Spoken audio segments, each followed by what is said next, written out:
جب وہ بے زبان کو زبان دیتا ہے، جب وہ بے زبان کو زبان دیتا ہے تو پھر پڑھنے کو قرآن دیتا ہے۔ جب وہ بے زبان کو زبان دیتا ہے تو پھر پڑھنے کو قرآن دیتا ہے، اور آتی ہے جب دریائے رحمت جوش میں، آتی ہے جب دریائے رحمت جوش میں، تو پھر وہ بندوں کو تحفے میں رمضان دیتا ہے۔ پیارے دوستو، السلام علیکم، آپ دیکھ رہے ہیں Irfani net work YouTube channel, اور میں ہوں محمد عرفان جھارکھنڈ۔ آج آپ کے سامنے قرآن مقدس کا کرشمہ رکھنے جا رہے ہیں۔ دوستو، کیسے ایک انسان کے قبر سے آنے لگی خوشبو، کیا ہے سنسنی خیز واقعہ، کیا ہے قرآن کا کرشمہ، آج آپ کے سامنے رکھنے جا رہے ہیں۔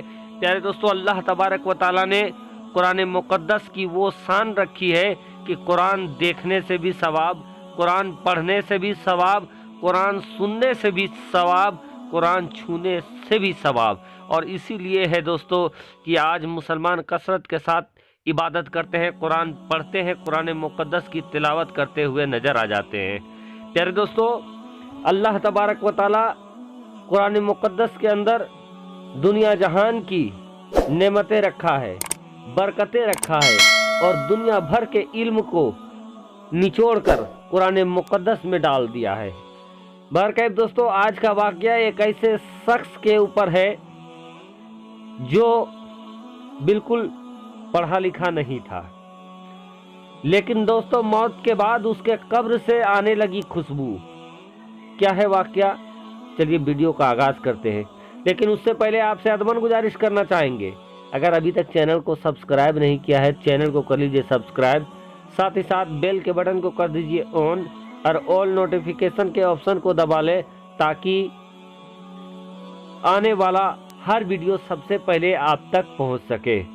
پیارے دوستو، اسلام دھرم میں قرآن مقدس کا بڑا مرتبہ ہے، اور قرآن مقدس اللہ کا کلام، سیدھے طور پر اسے اللہ کا کلام کہا جاتا ہے، اور یہ اللہ کا کلام ہے۔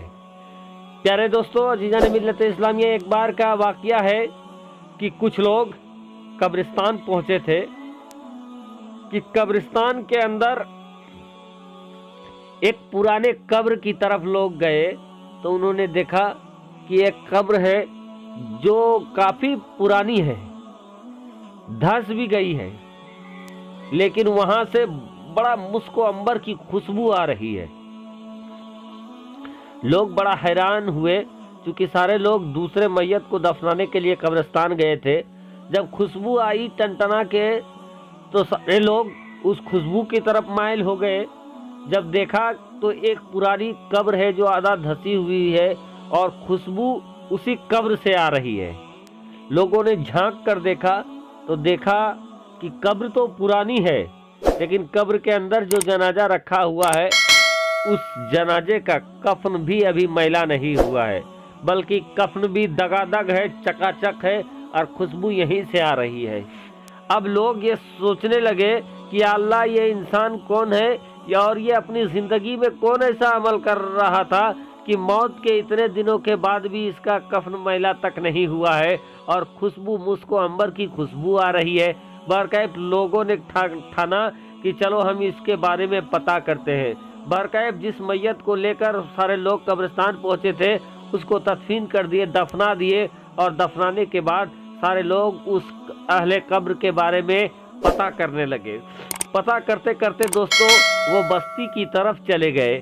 بستی کی طرف جانے کے بعد انہوں نے پتہ کرنا شروع کیا کہ وہ قبر کس کی ہے، وہ قبر کس کا ہے، اس کے اہل و عیال اس سمے زندہ ہے یا نہیں ہے۔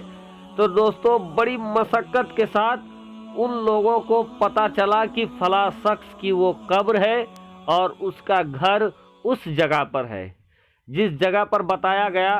سارے لوگ وہاں پر چلے جاتے ہیں اور جا کر دیکھتے ہیں کہ ایک چھوٹا سا مکان ہے، بڑا غربت میں جس طریقے کا غریبوں کا مکان ہوتا ہے اسی طریقے کا ایک مکان ہے، اور مکان اندر سے بند ہے۔ سارے لوگ جاتے ہیں، دروازے میں دستک دیتے ہیں تو اندر سے ایک بوڑھی عورت کانپتے ہوئے نکلتی ہے۔